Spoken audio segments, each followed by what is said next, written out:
Good morning, everybody. Welcome back to the channel for another video today. So this is actually not the official video that is for today. You guys will still see my typical upload at 11 a.m. But I decided finally to come on and I just wanted to talk to you guys about all of the things going on within the compounded world right now, because over the past probably 3 to 4 weeks, everything has just really blown up. And I've been sitting back and I've been watching and trying to get a handle of everything that's going on in this space without freaking out or without freaking you guys out or without sensationalizing everything that's going on. So I've really been sitting back and for a long time, I didn't even think that I was going to comment on this. However, with the way that I am seeing it said and seeing it reported and talked about, I feel like there is a space for me here to try and talk about it from a more level-headed approach than I've seen done. And so that is what I am going to try and do today, and kind of just really talk to you guys about what the state of everything is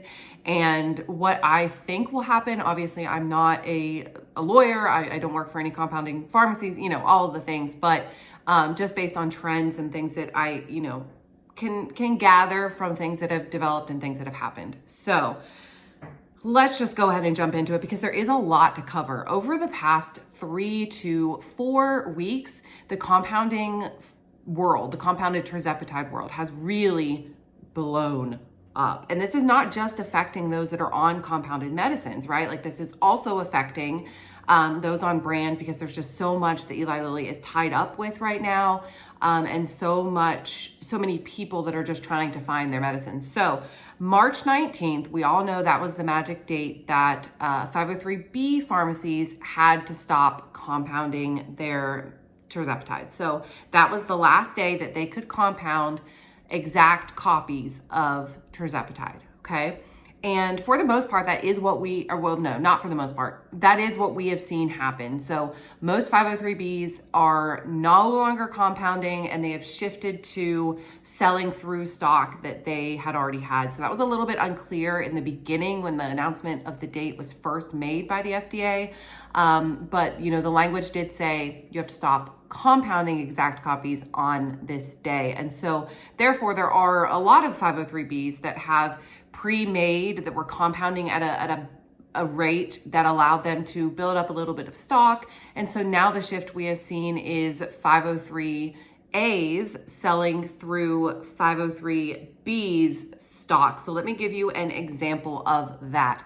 An example that I personally know. So I am with Orderly Meds. That is who I use for my compounded medication. And in the case of Orderly, ProRx is the 503B pharmacy that they use that has, pre-made a bunch of tirzepatide, and Perfect RX is the 503A that is filling the order. So if you are with Orderly and you get a vial or a prescription that says Perfect RX on it, they are sort of the middleman. They're acting as the middleman for the 503B to the patient, right? So you have this sort of chain of commands that happens between the 503B, the telehealth company, the patient, or the 503A, and then the patient. And so that is what you're seeing most 503Bs shift to.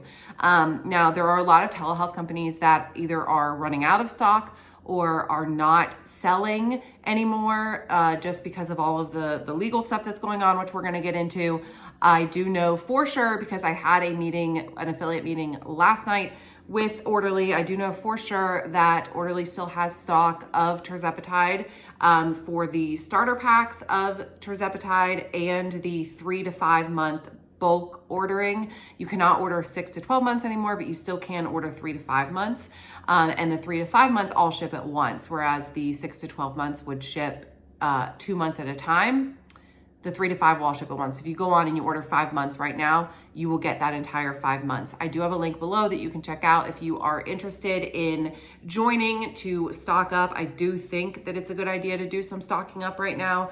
Not necessarily because I think compounding is going to go away, but because I think that there's going to be this sort of time where it might be longer wait times or, an issue when the shift over is sort of happening. I think we're going to have this time period where it's going to be a little bit less accessible. So yeah, the current turnaround time, I do want to say this as well, for orderly meds is 8 to 10 business days. This is a little bit longer than their typical turnaround time, but rest assured you will get your medicine. I have never not gotten an order that I've placed with them, and I've loved everything about them. So yeah, if you're looking for a telehealth company to join and stock up with who has really good plans for the future, again, I heard all of their plans last night, and I think that they are one that is going to really stick it out for us.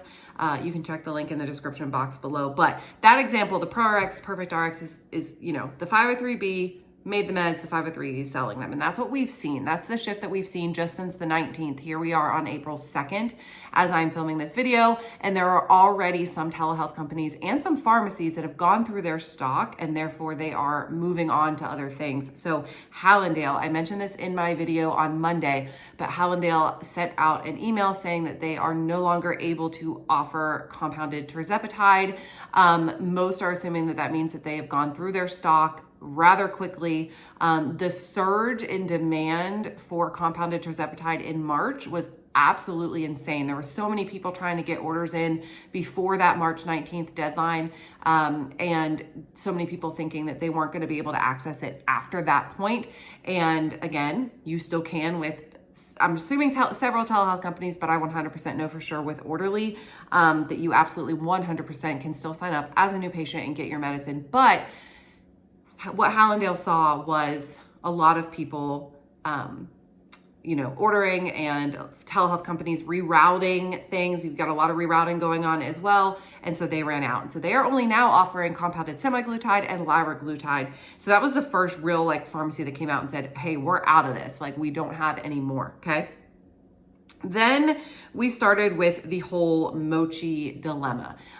So as you guys know, I'm sure you know that Mochi's pharmacy, Akita, was ultimately shut down by the state of Washington after, several issues that were found during an inspection. And after that, Mochi shifted to using different pharmacies, one of those being Empower. Now, all was said and done with that as far as we were concerned. There's a whole lot of drama going on with Mochi in terms of things that I've been hearing. If you have personal experience with them, please leave it down below. But I've even heard that from a very reliable source that if you do go back and you haven't received your medicine yet and you're trying to get a refund for it, that your whole sort of patient profile is just being deleted, that you're not even able to access anything anymore, and you don't get your money back and you don't end up getting your medicine. So there's a whole lot going on with Mochi right now that is very concerning, and I think that things are not being handled necessarily in the way that they could have been handled in a better way, obviously. But where I'm leading with all this is Mochi rerouted after the Akita was shut down.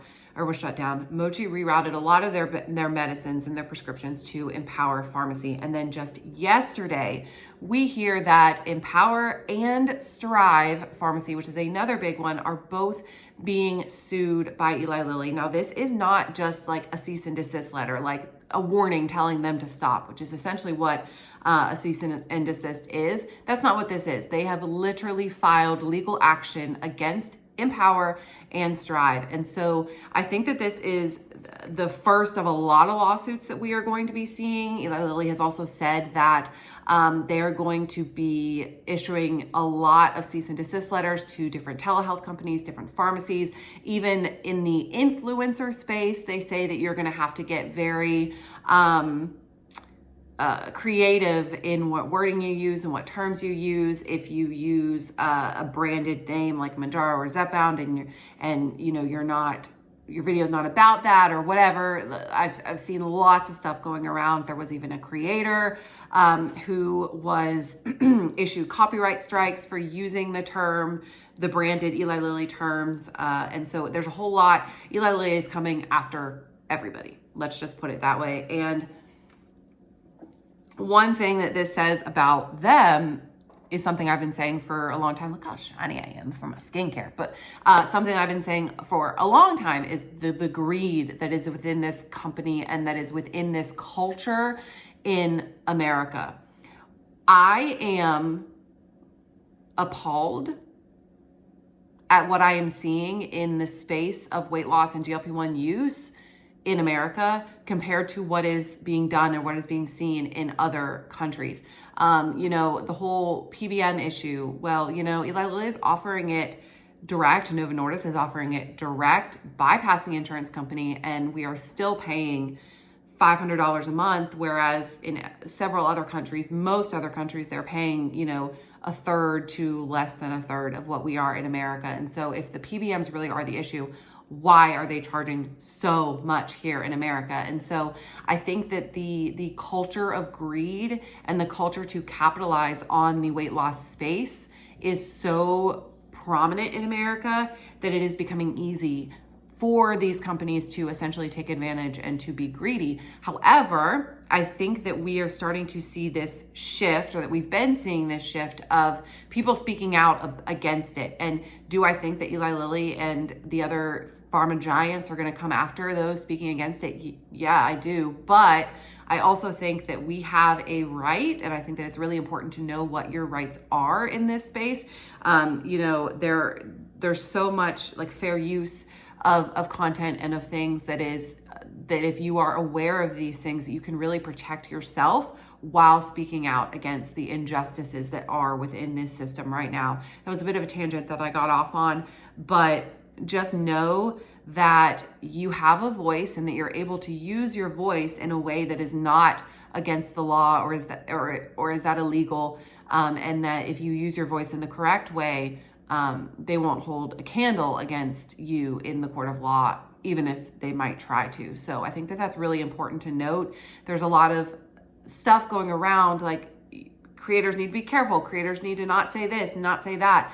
Well, again, fair use practices, you are absolutely allowed to say things and speak your mind in the correct way to do it. So obviously don't use their branded name if you're using, if you're not talking about their specific product or whatever. There are things that you can do to protect yourself, but you absolutely have a voice, and you're absolutely able to use that voice in order to push back against all of the crazy things going on within this space right now. So like I said, Eli Lilly has said that they are going to be issuing a lot of cease and desist letters, which is different than being sued, right? A cease and desist is like essentially a warning, a fancy warning. Please stop doing this. And if you don't, we might take action, right? So cease and desist letters might be effective for some of these smaller telehealth companies and smaller creators and smaller things that are willing to, or that are afraid to stand up, or they don't feel like they have the resources to stand up for themselves. But there are going to be a lot that don't do it as well. The FDA's, the law is that they cannot create an exact copy of the medicine and promote it as an exact copy of Mounjaro, Zepbound, whatever. The law does not say that you cannot, alter things, right, in order to make it not an exact copy. And so it's going to come down to how hard Eli Lilly is willing to fight, but even more so because they have a lot of money and they have a lot of lawyers and they're able to fight, right? But more so how much the telehealth companies and the pharmacies and creators and people in the space are willing to fight back. And so fight back, my friends. If you have witnessed a shortage, if you've called your pharmacy and you're not able to get your medication, go to 503b.org and report that. That will really help the OFA in their current lawsuit against the FDA. Do I think that compounding is in trouble? I think that we as the American people need to stand up for ourselves and our right to be healthy and our right to have access to these medications in an affordable manner that is comparable to the rest of the world. I think that we need to stand up and not allow, I am somebody that is of the mindset that with not just this, but other things within the government and other wrongdoings that happen to Americans, that, we the people, the masses, are going to be more effective and can take down anything like we, the people, can band together and take down anything. And so I think that that's what we need to do. I think that we need to band together, and I think that we need to keep speaking and remain outspoken. I also think that we've already forced a little bit of change, as you've seen. Yes, prices coming down with Eli Lilly and Novo Nordisk, with the self-pay options being offered. We are seeing price changes. We are seeing them being lowered. Are they being lowered enough? No. But we're seeing it change. We're seeing the change happen, which means that whatever we are doing and the press back that we are giving is working in some way. And so I think that that is a great sign that we can all sit back and say, whatever we are doing is working in some capacity, because if it wasn't, they wouldn't be suing these companies, and they wouldn't be coming after all of these people, and they wouldn't be pushing back so hard, right? We just have to not give up by their big scary lawyers and continue to push back. And so that is what I really wanted to come on here and say. These things are happening. Pharmacies are being sued.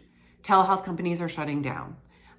There are people that are giving up and going under, but we can't be one of those. I will not be one of those people here on my channel. I will stand up for what I believe in terms of affordable access for compounding. I 100% believe in this medication. I believe in compounded pharmacies. I think that it's so important to remember that 503Bs, the ones that they're trying to end and to take down and to take away, are the ones that offer safe, affordable medications to hospitals and to nursing homes, and who saved the freaking world during COVID. These are the same pharmacies that did that. And so to take them down in the name of greed is absolutely insane, and it's something that I personally won't stand for, and I don't want you to stand for as well. 503b.org, please report all of these pharmacies that, or not all the pharmacies, all of the shortages that you come across, and keep the conversation going in a way that is, I guess, legal, but also in a way that shows everybody that we are not going to back down. I have said so many times in my life, because of all the things that I've been through, that I am not the one.